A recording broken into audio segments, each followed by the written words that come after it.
Good morning. Welcome again to Morning Devotions, and thank you so much for spending time with us. It's a beautiful Monday morning. We had great services all weekend as Pastor Larry taught us about stretching our faith.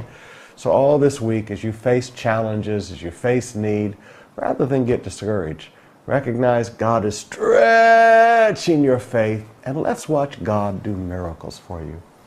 I want to talk to you today out of 1 Thessalonians. 1 Thessalonians chapter 2. I want to show you Paul's attitude toward the people.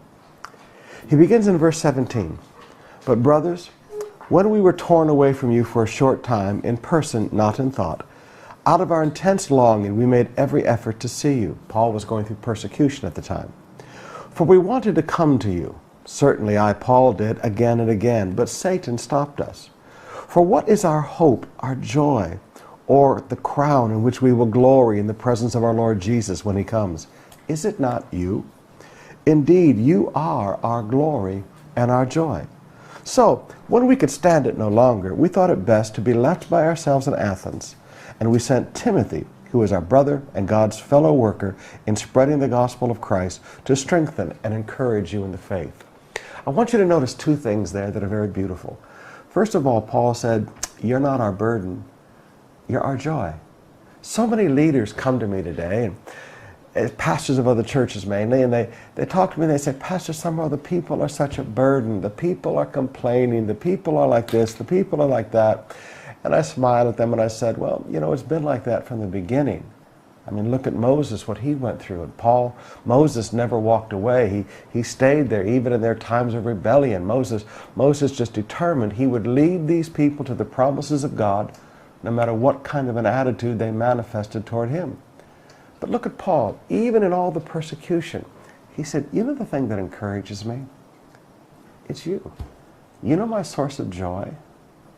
It's you. Now, brothers and sisters, as a leader, you must never look upon the people as a burden. You must look upon them as a joy. If you want to know what brings me the greatest joy in life, people walk up to me and they say, Pastor, we want to do something for you. I said, you've already done it. Pastor, we want to do something for you. You're already doing it. Well, what? Every time I look at a marriage, like Minnie and Babes, and Eros and Christine, and Randy and Esther, I mean, like the list goes on, Junji and Esther. I mean, every time you look around and you see people, Ed and Faye, and you watch them that have lived a life together. They've never broken each other's hearts, and they're not perfect people, but they've never broken each other's hearts, and they love Jesus, and they love their kids. That's a joy for me. Every time I see a family receiving their dream homes, and God is blessing and prospering them, the greatest joys of my life are seeing you live for God and seeing God work in your life. Now, as a leader, if you could learn to draw your joy from the people, look at what God is doing in their life. Look at how they're living for God. If you would learn to draw your joy from the people, you would be such a happier person, because it's very easy to find a reason for joy.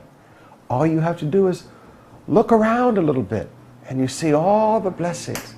All you have to do is look around a little bit and you see all the faithful people serving God.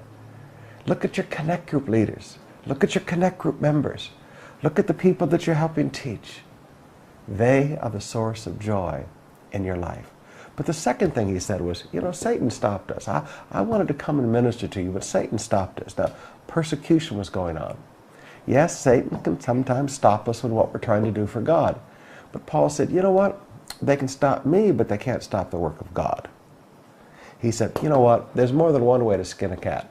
He said, I'm going to send Timothy. He said, Satan stopped us, so we thought it best to be left alone. We'll sacrifice ourselves a little bit, and we're going to send Timothy to come help you. Remember, Satan can stop a person, but he cannot stop the work of God. Sometimes you just have to look around and recognize the goal is ministering to the people. The goal is not you. Something to think about today.